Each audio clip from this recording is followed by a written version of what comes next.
Boa noite a todos, sejam muito bem-vindos aqui ao Bênção de Paz. E hoje a palestra virá pelo coração do nosso Henrique, diretor aqui do Bênção, coordenador dos nossos cursos.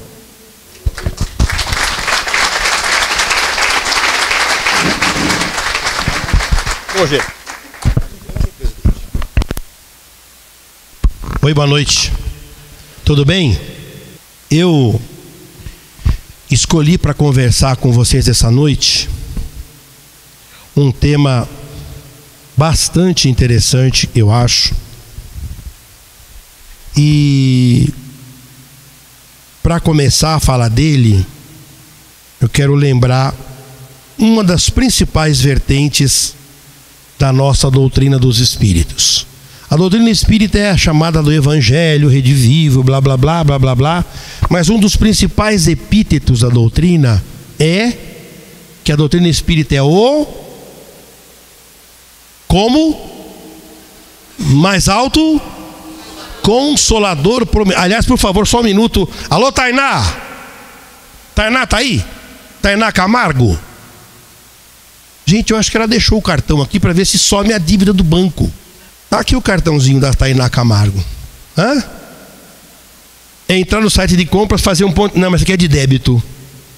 Então, uma das coisas que mais se fala da doutrina espírita, das principais maneiras como ela é conhecida entre os espíritas e as pessoas que não a praticam, é que o espiritismo é o consolador prometido, aquele que Jesus promete aos apóstolos na sua despedida, na sua reunião de despedida, logo depois da Santa Ceia. Ele fala: não, eu vou para o Pai, não vos deixarei órfãos, eu vou orar ao meu Pai e Ele vos enviará o Consolador prometido.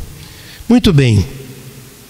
Não é pequeno o número de pessoas que passam, eu imagino. A Ângela obviamente não faz nenhum tipo de narrativa das dores que ela é obrigada no bom sentido a confrontar, a enfrentar, cada vez que ela se coloca ali do fundo do salão para fazer o que os espíritas chamam de atendimento fraterno.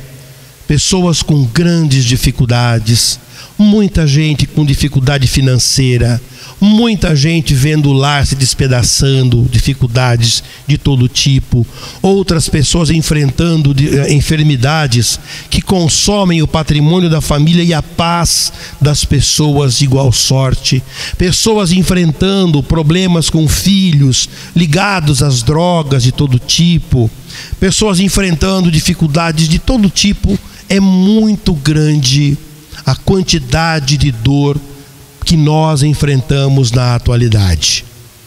Se houvesse, todo dia a gente fica sabendo: olha, a produção industrial aumentou 0,8%, a produção de não sei o que aumentou tanto, o número de crimes violentos baixou isso. Se tivéssemos o índice das pessoas que se encontram em sofrimento, eu diria para vocês, sem nenhum medo de errar, que esse índice tem subido, e tem subido bastante. Mas por que ele tem subido? Será que o Evangelho de Jesus não é suficiente para que a gente consiga ver aplacadas as nossas dores, os nossos temores e as nossas lágrimas? Será que a doutrina espírita, mesmo com toda essa colocação de o Consolador prometido, não tem condição de nos auxiliar, não tem o supedâneo necessário para que consigamos enfrentar essas lutas que são tão grandes? Porque esse é o planeta, segundo a explicação da falange do Espírito de Verdade, o nosso planetinha é um planeta de expiação de provas, e estamos nesse exato momento, já há algum tempo, em fase de transição para um mundo de regeneração, que, segundo ainda os espíritos, se caracterizará pela predominância do espírito sobre a matéria, da vida e das coisas do mundo espiritual sobre as coisas do mundo material. Hoje nós vivemos sob o império das coisas do espírito ou das coisas da matéria. O que é que vocês acham? O pessoal lá do fundo que não é trabalhador não acha nada? Quem acha que nós vivemos sob o império do espírito, das coisas espirituais, levante a mão. Quem acha que a gente vive sob o império, o mundo, o planeta das coisas materiais, levante a mão. A grande maioria. Se está melhorando, tomar essa é a nossa esperança, que melhore, melhore muito. E eu quero focalizar especialmente dentro do mandamento, da orientação dos espíritos através de Kardec, que diz: primeiro mandamento, espíritas, amai-vos, que foi exatamente o que Jesus nos recomendou. Aliás, ele mandou, está no imperativo: amai-vos uns aos outros como eu vos amei. Amai ao próximo como a ti mesmo. E os espíritos também nos dizem no Evangelho segundo o Espiritismo: instruí-vos, eis o segundo mandamento. Por quê? Segundo ainda o Evangelho de Jesus. Então,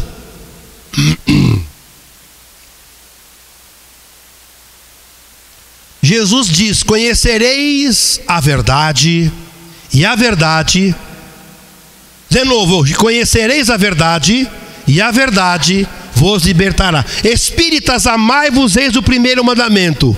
E o segundo qual é? Qual é? Mais alto. Só as meninas. E os meninos?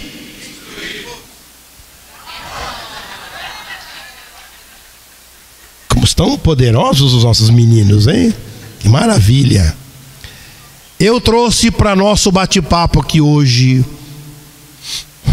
uma obra, um livro recebido pelo Chico em 1958, da autoria espiritual de Emmanuel, que se chama Pensamento e Vida. Pensamento e Vida é um livrinho, 51 páginas, e que na introdução, né, o Emmanuel diz assim: as pessoas pediam um livro que a gente pudesse fazer consultas, tipo um livrinho que facilitasse as nossas leituras. E falei: não existe aqui no mundo espiritual um livro, né, uma obra assim que nós usamos muito em nossos trabalhos aqui no mundo espiritual. Então eu tomei a liberdade, olha, Emmanuel, de trazer até vocês com o mesmo nome, que é Pensamento e Vida. Eu destaquei alguns pontos para conversarmos hoje. Dentro da introdução, do prefácio, Emmanuel escreveu o seguinte: 11 de fevereiro de 1958. Eu nem tinha nascido ainda, como é gostoso falar isso. Pois foi publicado. O nosso pensamento cria a vida. Atenção.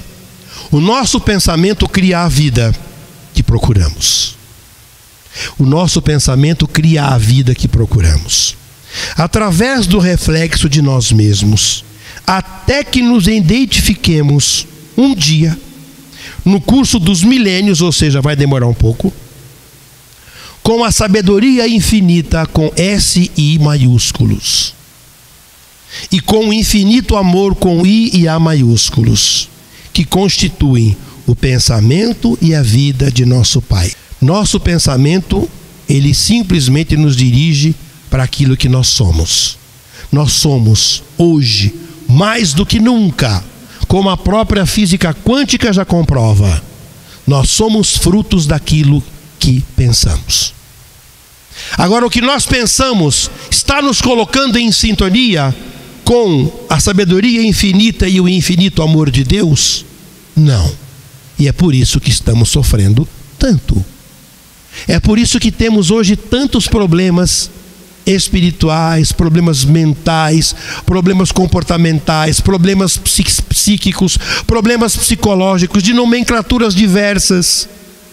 É por isso que tanta gente hoje em dia nós somos. Eu reputo a geração minha, que é a geração X, eu escapa por um pouquinho, mas que ainda estou dentro dela, como uma geração mais medicada de todos os tempos. Nunca se vendeu tanto ansiolítico, não sei o que lá, plá, especialmente para a nossa geração. Vocês querem que eu saiba, que eu diga para vocês por que eu acho que é isso? Porque nós somos a primeira geração que viveu, de um lado, a ficha do telefone da Telesp, o telefone discado, o disco de telefone, e lá na outra ponta, o telefone celular e as redes sociais. Essa transição para nós, que mudou o mundo completamente, nos deixou absolutamente louquinhos, pirados. E dentro dessas coisas, nasce a geração Y, os millennials, a geração primeira que veio com a internet, que tem pressa para tudo, que sabe de quase tudo, que tem pressa para viver, tem pressa para fazer, tem pressa para comer, tem pressa para tudo. E nós tínhamos que educar esses caras e essas caras com as ferramentas que nós aprendemos do nosso pai, da nossa mãe, dos avós deles, do tempo que se olhava feio e a criança entendia. Só que a coisa mudou e a gente ficou perdido. Há vários textos da Roseli Saião falando sobre isso, de como nós estamos perdidos, como nós interferimos de forma muitas vezes perniciosa, negativa na educação dos nossos filhos. E aí a gente fica doido, a gente fica inseguro, a gente fica absolutamente perdido, e haja remédio, haja síndrome do pânico, haja transtornos da ansiedade, haja terapia, haja isso, haja aquilo, haja droga, haja bebida, porque a gente não sabe o que fazer com tudo que está por aí. Quem é que nos ensinou a lidar com os filhos que sabem muitas vezes mais do que nós? E a gente está muito doidinho por causa disso. Então, dentro dessa filosofia e dessa explicação que o nosso Emmanuel traz, nós somos aquilo que pensamos. Nosso pensamento cria a vida que procuramos. O que você quer para você? É o que você tem pensado? É como você tem agido? Vamos prestar atenção. Eu ouso dizer que estamos vivendo, em pleno século XXI, a grande libertação dos obsessores. Oi? Como é que é esse negócio? Os obsessores estão sendo libertos. Tem pessoas que não vivem sem o obsessor. Eu preciso do meu obsessor aqui para me justificar das coisas que eu não consigo fazer. A gente não fala, mas age assim. E agora, a doutrina dos espíritos está nos explicando que na maioria dos casos, o problema está em nós. Mas graças a Deus, se o problema está em nós ou se o problema somos nós, a solução também está aqui. A mente é o espelho da vida em toda parte. A mente é o espelho da vida. O espelho, ele, nesse caso, reflete tudo aquilo que ele emana e aquilo que ele recebe. A mente é o espelho da vida em toda parte. Em todos os domínios do universo vibra, portanto, a influência recíproca. Às vezes a gente esquece de parar que nós influenciamos também as pessoas que estão à nossa volta. Eu fiz há algum tempo aqui uma palestra chamada Qual é o seu fruto? E eu perguntava para o começo, alguém já semeou alguma coisa em você? E depois de algum tempo nós chegávamos à conclusão de que todos nós fomos semeados desde que a gente estava no ventre da nossa mãe. Fomos semeados com a educação que os pais nos deram. Fomos semeados com a loucura dos nossos pais. Fomos semeados com a insegurança de nossos familiares. Fomos semeados com a loucura do nosso tempo ou com a brandura do lar em que fomos criados. Cada um foi extremamente semeado. E em seguida vem a outra pergunta: e aí? Você tem semeado o quê nas pessoas que estão à sua volta? Quando você chega, o ambiente melhora. Quando você chega, as pessoas gostam que você chegue. Quando você chega, alguém sai para fazer alguma coisa porque está atrasado. Quase todo mundo sai porque está atrasado. A coisa fica complicada. Mas quase sempre a gente nem presta atenção. Prestamos atenção nas influências que recebemos, pouco ligamos para aquilo que nós irradiamos para as pessoas que estão à nossa volta. Certa feita, uma pessoa foi se consultar com o pai João, lá na casa de Everilda, Robson Pinheiro, em Belo Horizonte, e ele falava: olha, eu estou muito preocupado, meu casamento está terminando, minha mulher para conseguir ajudar a bancar as despesas. Acho que até não precisaria, mas ela, para conseguir bancar, ela arrumou 2 empregos. Ela trabalha com enfermagem e ela chega todas as madrugadas às 4 horas da manhã, muito cansada. Nós não temos mais vida íntima há algum tempo. Eu não sei mais de que maneira que os espíritos podem me ajudar. E aí Pai João falou assim: você vai fazer o seguinte, posso te passar uma disciplina para você fazer? Claro, qualquer coisa, Pai João. Você vai levantar-se às 3:30 da manhã, tomar um banho bem caprichado e vai até o ponto de ônibus para buscar a sua mulher todos os dias. E chegar em casa, se puder ter feito alguma coisa para que ela possa comer, etc. Servir um lanche, um café, qualquer coisa nesse sentido. Você consegue? Consigo. Quero que você volte para conversarmos daqui a 2 meses. Tá bom, Pai João. 2 meses depois, o homem chega para fazer o retorno da consulta com o Pai João e ele estava feliz. Um sorriso daqui até aqui.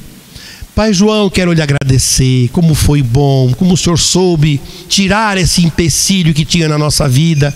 Nós temos uma vida muito feliz, temos passeado mais, conversamos muito. Nossa vida íntima nunca esteve tão bonita e tão boa como está agora. Eu vim aqui para lhe agradecer. Vai com Deus, meu irmão, e não perca a referência de ter Jesus no coração, etc, etc. Aí o Robson chega, mas Pai João, não entendi. Você não mandou acender nenhuma vela, fazer nenhuma reza, quebrar coco, pagar o dízimo, tomar comunhão? Como é que esse negócio foi resolvido? Ô, Zefio, o problema é que esse homem trabalhava muito e ele não cheirava muito bem. Então a mulher nem conseguia direito se deitar com ele. Aí quando eu falei para ele tomar o banho às 3:30 da manhã, ele foi buscar a mulher no ponto. Eles redescobriram uma alegria que eles tinham perdido. Não tinha espírito nenhum. Faltava só o cuidado com ela, o cuidado com ele mesmo. E muitas vezes a gente se descuida da gente, a gente se descuida da nossa vida e culpa os espíritos, culpa a mulher, culpa o marido, culpa isso, culpa o governo. E esquecemos de olhar qual é o nosso desempenho. Nossa mente é um espírito e nós vivemos uma vida de reciprocidade. A gente vibra para as pessoas e recebe das pessoas 24/7, constantemente. O reflexo mental mora no alicerce da vida. Qual é o alicerce da sua vida? Eu lembro de Jesus no Sermão da Montanha: aonde estiver o teu tesouro, aí estará o teu coração. A sua vida está alicerçada em quê? Em ter, em posse, em comprar, em ter coisas, em conquistar bens materiais. Você fatalmente vai ser uma pessoa infeliz. Se for só isso que o move, ou que centraliza todas as suas atenções, puxa vida, como será difícil para você conseguir encontrar a felicidade, mesmo que a felicidade possível.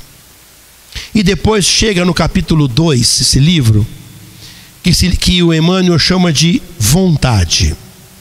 E um trecho ele diz o seguinte, olha isso, Vitor. A eletricidade é energia dinâmica. Olha isso, Zelito. A eletricidade é energia dinâmica. O magnetismo, Marcelo, é força estática. Por isso que você tem que fazer tanto movimento, porque o magnetismo é estático. A eletricidade, se você ligou ao fio, já passa a corrente. Mas o pensamento é força eletromagnética. O pensamento tem os dois. Por isso, quando você faz o eletroencefalograma, você consegue ver as ondas, porque é eletricidade. Pensamento, eletricidade e magnetismo conjugam-se em todas as manifestações da vida universal. Atenção: pensamento, que é força eletromagnética, eletricidade, que é força dinâmica, e magnetismo, que é uma força estática, conjugam-se, se juntam em todas as manifestações da vida universal, criando gravitação e afinidade. Em torno de nós existe, como diz Paulo de Tarso, uma nuvem de testemunhas. Quando você vai ao banheiro, tem espírito olhando? Tem. Gravitação, e a gravitação que você tem em seu torno, em torno de você, tem a ver com afinidade. Que tipo de espírito é afim com você? Ou você é afim, tem afinidade com que tipo de espírito? Pessoas otimistas, pessoas que constroem, pessoas que alegram, pessoas que quando chegam perto de você, você fica feliz e quer ficar perto delas? Ou você é um tremendo de um chato que reclama o dia inteiro, critica tudo e a todos? Você é um radical disso ou radical daquilo que ninguém quer ficar perto?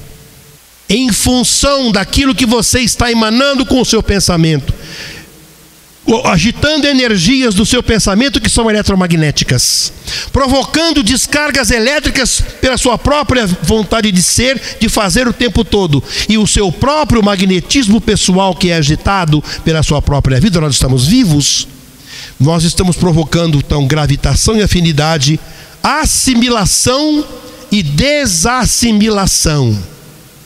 Cantamos agora há pouco, que o Edson trouxe aí de surpresa: Pai, afasta de mim esse cálice. Quantas vezes a gente ora e pede: Jesus, me ajuda a pagar uma conta? Quando não seria melhor a gente falar assim: Pai, me ajuda a ganhar bastante dinheiro? Bastante é um pedido ainda errado. Eu sempre falo, eu não peço bastante, eu peço muito. Porque bastante é o quê? É o que basta. Eu quero que sobre, pelo amor de Deus. Porque ficar sem ter nada sobrando eu não aguento mais. Faz 60 anos. Dá para aquela coisa? Eu queria ser rico um dia, porque pobre todo dia eu não aguento mais. Claro que eu não sou pobre, mas é a maneira que você pede. Está marcado no livro Fonte Viva, acho. Como pedes? Assimilação e desassimilação. Eu quero assimilar as forças que me tragam coisas construtivas, que me tragam saúde, que me deixem animado e motivado para continuar a minha vida e as minhas lutas. Porque, gente, vamos falar sério, estímulos para que a gente desanime não faltam. Na imprensa, em casa e muitas vezes dentro de nós. Porque nós nos esquecemos que nós somos os protagonistas da nossa própria vida. No palco da nossa existência, nós somos ator principal, diretor, contra-regra e tudo mais. Mas temos permitido que outras forças, sejam elas quais forem, tenham controlado e tenham o controle da nossa vida, e isso está nos trazendo muito desassossego. Nos campos múltiplos da forma que servem à romagem do espírito para as metas supremas traçadas pelo plano divino. A frase inteira é essa: pensamento, eletricidade e magnetismo conjugam-se em todas as manifestações da vida universal, criando gravitação e afinidade, assimilação e desassimilação nos campos múltiplos da forma que servem à romagem do espírito para as metas supremas traçadas pelo plano divino. Quais são os campos múltiplos que nós temos na nossa romagem física? No campo do trabalho, no campo das relações de família, no campo das relações pessoais, no campo das relações amorosas.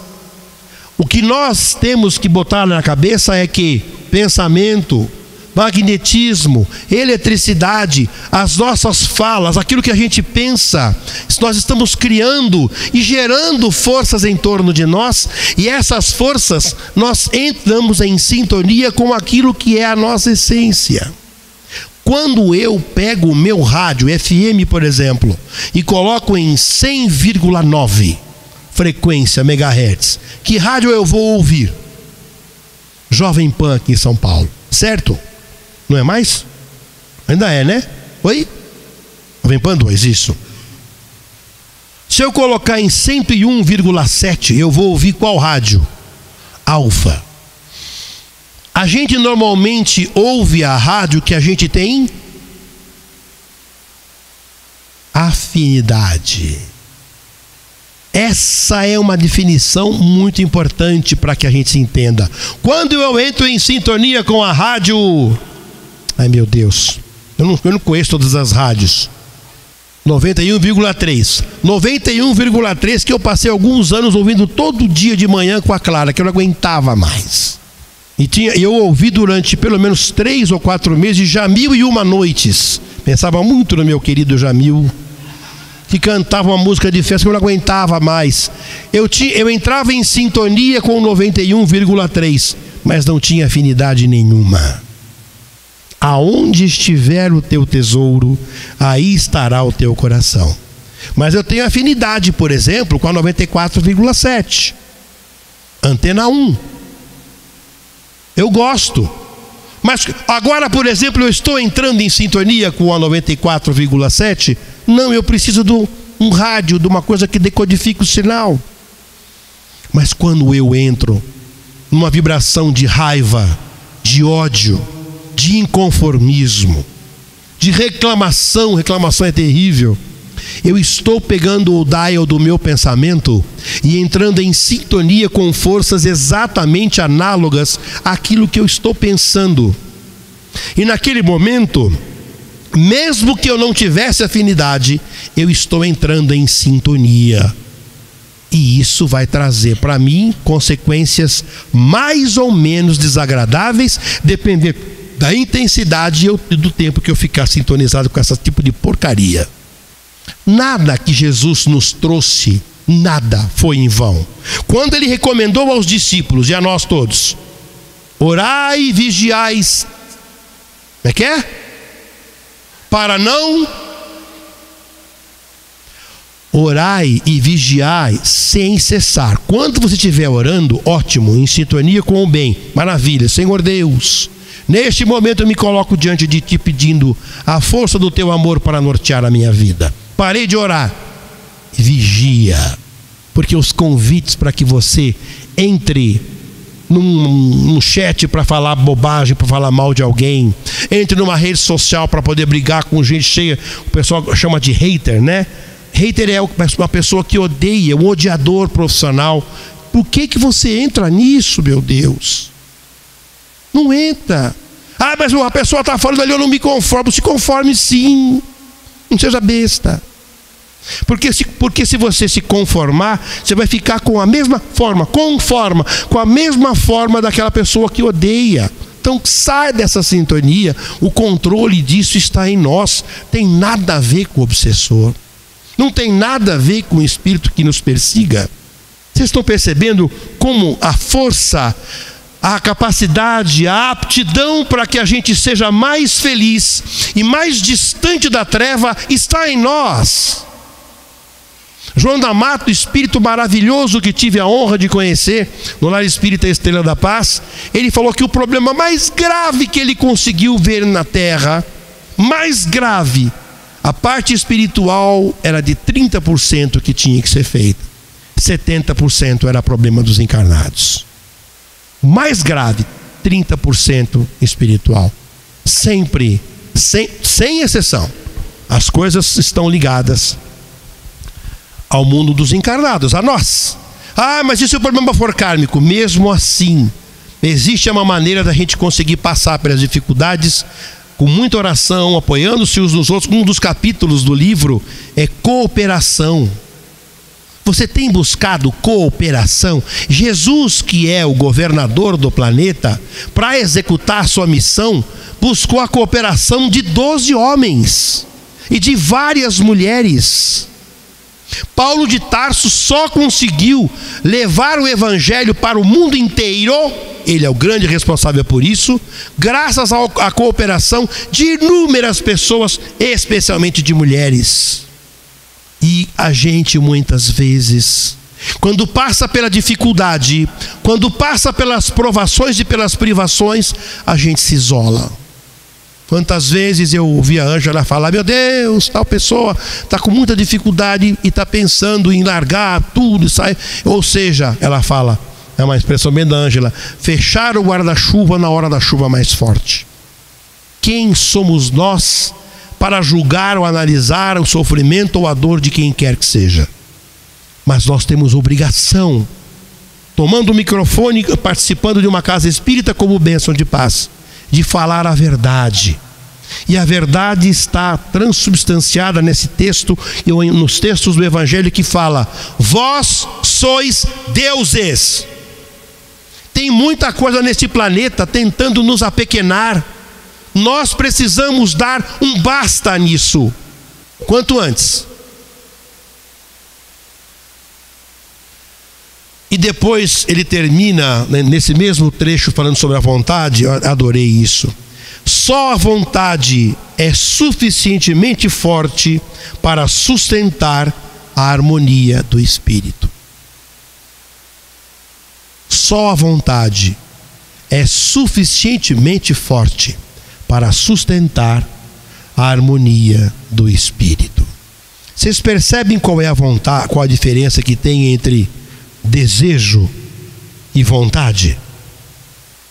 Uma mulher, você que já fez quase 5, 6 filhos na sua vida, a sua mulher quando estava grávida sentiu vontade de alguma coisa ou sentiu desejo?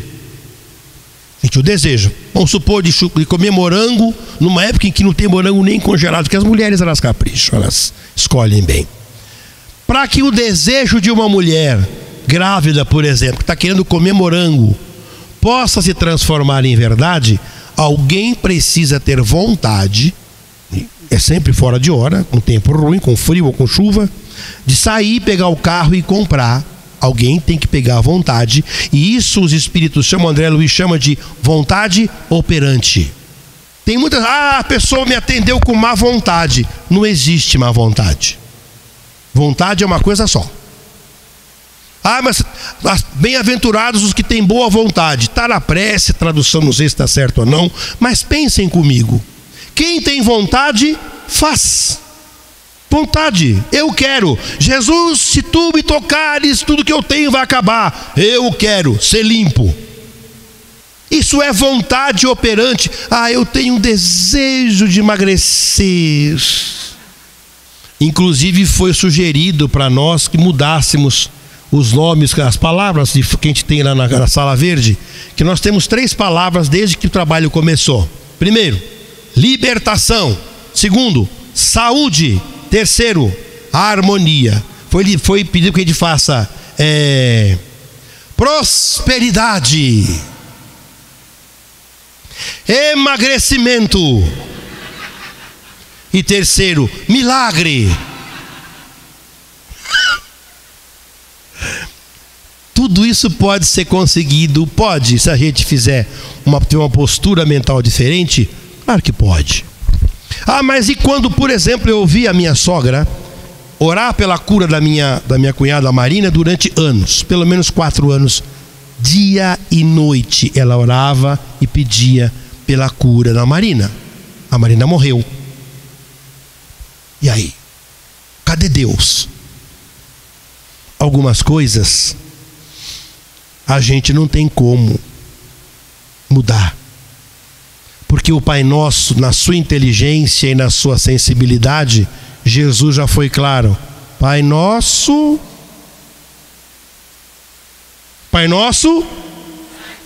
santificado, venha a nós e seja feita a gente esquece disso. Essa parte normalmente, seja feita minha vontade, assim na terra. Falam minha vontade baixinho, mas ele não dá bola, ele morre de rir. Ai, que bobinho, meu Deus, que criançola. É a vontade do Criador que está sendo sempre buscada. Mas o Chico e os Espíritos sempre nos ensinaram e mostraram e comprovaram que a justiça divina tem um prédio, parede e meia, com o prédio da misericórdia divina. E em quantas oportunidades, meu Deus, em quantas oportunidades a gente não tem como, não tem merecimento, não tem cacife, não tem condição de receber uma porção de coisas, mas mercê da misericórdia divina, nós somos agraciados. E agora eu estou conhecendo um pouquinho, até por sugestão da Mônica, o Ho'oponopono. Quem conhece o Ho'oponopono? Oi, quanta gente! Muito bem. Sinto muito. Eu te amo. Sou grato. Me perdoe. Eu comprei um que é sobre Ho'oponopono e as constelações. Eu não falei para a Rita, ela vai me matar. Não sei se tem lá o Pensamento e Vida, mas vale muito a pena. Tem para vender, que eu vi na internet, e na Amazon está custando acho que R$6 o digital. Vale muito a pena. Esse livro é maravilhoso. Pensamento e Vida. E existe uma palestra, eu vi só um pedacinho de 10 minutos do Haroldo Dutra na internet falando sobre esse livro. Ele é um dos livros que ele mais ama. Esse livro é absolutamente fantástico.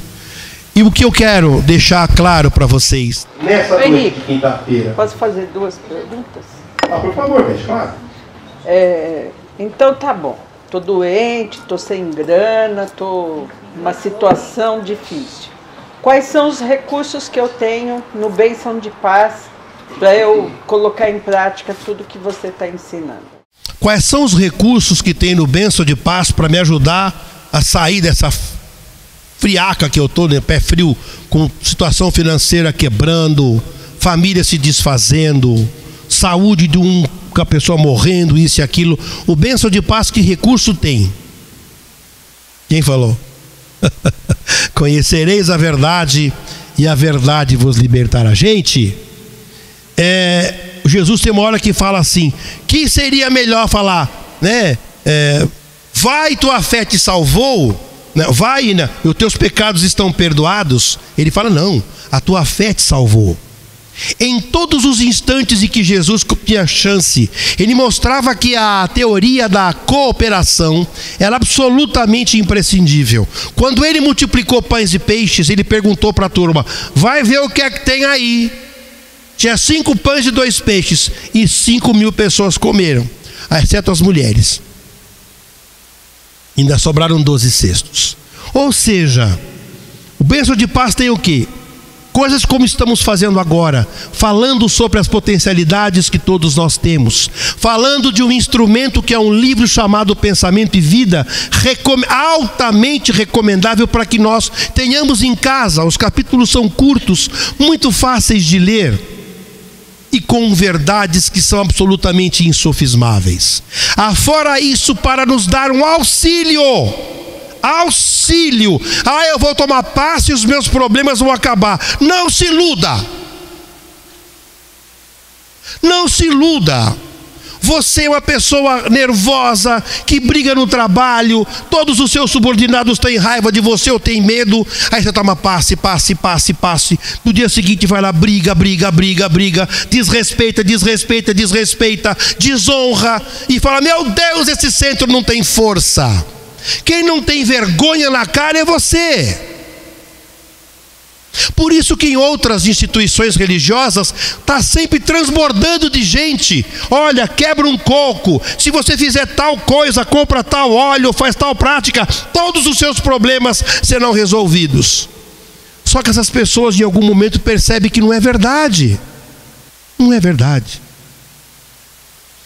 Meu Deus, eu não vejo a hora de mudar para aquela casa nova, porque aí sim eu vou ter vida nova. Não adianta nada. Você mudar para casa nova, levando o seu íntimo velho. Não adianta. Porque a vequiaia, a velhice, o pó, os ácaros são da nossa mente muitas vezes. E por mais que o ambiente seja novo, lindo e perfumado, a gente não consegue ser feliz. Tem alguma coisa, colocaram algum sapo, enterraram na minha casa. O sapo está enterrado dentro do seu próprio pensamento. Que coisa horrível de se falar. Não, pelo amor de Deus, que coisa boa. Porque aí você não depende de ninguém, nem de nada, é só você com você. E aí a coisa fica mais fácil. Aí a coisa fica factível, fica execuível. E a segunda pergunta: muitas vezes só falta o banho. Olha os capítulos desse livro: o espelho da vida, vontade, cooperação, instrução, educação, fé, belíssimo, trabalho, associação, sugestão, entendimento, berço, família, filhos, corpo, saúde, vocação, profissão, sociedade, prosperidade, viu, gente da prosperidade? Hábito, dever, culpa, auxílio, humildade, tolerância, oração, obsessão, enfermidade, morte e o derradeiro, capítulos 30, que é amor. Meus amigos, meus irmãos, esse era o recado que eu queria trazer para vocês nessa noite. Isso, primeira coisa, por favor, vamos tomar banho. Às vezes o banho resolve. Minha vida sexual está muito esquiada, minha vida íntima com a minha mulher, com meu marido está muito... Às vezes um banho ajuda bastante. Não vamos estender porque tem criança na sala. Mas olha, eu gostaria muito que ficasse bem patente no coração de todos.